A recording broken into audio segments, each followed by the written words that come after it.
बिस्मिल्लाहिर्रहमानिर्रहीम बिस्मिल्लाहिर्रहमानिर्रहीम। सामीन व नाज़रीन अस्सलामु अलैकुम वरहमतुल्लाहि वबरकातुहू। उर्दू ग्रामर के साथ आपकी खिदमत में हाज़िर हूँ। आज हमारा उन्वान है फ़ेल नफ़ी और फ़ेल नहीं में फ़र्क।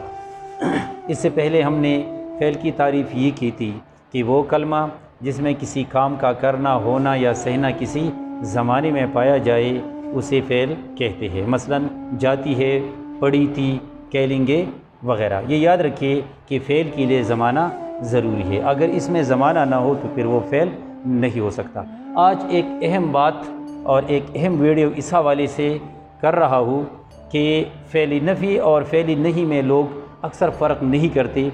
इसी वजह से ये दोनों आपस में इस तरह झुल मिल जाते हैं कि इनसे वो मफ़हूम वाज़िह नहीं होता। इसी हवाले से आपसे गुजारिश है कि आखिर तक ये छोटी सी वीडियो ज़रूर देखिए। फ़ेल नफ़ी से मुराद क्या है?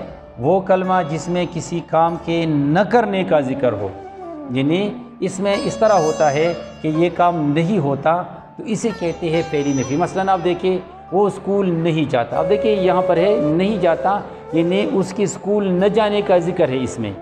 इस तरह हम क्रिकेट नहीं खेलते, यानी इसमें क्रिकेट न खेलने का ज़िक्र है। बच्चों ने दरवाज़ा नहीं तोड़ा, अब यहाँ पर दरवाज़ा न तोड़ने का ज़िक्र है। तो आपने देख लिया कि इन तीनों मिसालों में काम के न करने का ज़िक्र है, इसीलिए इसे कहते हैं फ़ेल नफ़ी।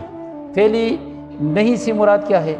वो कलमा जिसमें किसी काम से मना किया जाता है, यानी फ़ेल नहीं में काम से मना किया जाता है और फ़ेल नफ़ी में काम के न करने का ज़िक्र है। दोनों में ये फ़र्क है। तो फ़ेल नहीं की मिसाल आप देखिए, क्रिकेट ना खेलो, वहाँ पर लिखा हुआ था वो स्कूल नहीं जाता है, यानी वो स्कूल नहीं जाता, यानी उसके स्कूल न जाने के का ज़िक्र है यहाँ पर। और यहाँ पर काम से मना किया जाता है कि यानी क्रिकेट खेलने से मना किया जाता है, बाज़ार न जाओ या शोर मत करो वग़ैरह। तो आपने देख लिया कि फ़ेल नफ़ी में काम के न करने का ज़िक्र है, जबकि फ़ेल नहीं में काम से रोका जाता है, यानी काम से मना किया जाता है। ये फ़र्क इन दोनों में मौजूद है। उम्मीद है आपने इसे अच्छी तरह सीखा होगा। आइंदा किसी नई वीडियो में के साथ हाज़िर होंगे, तब तक के लिए इजाज़त दीजिए। अल्लाह हाफ़िज़।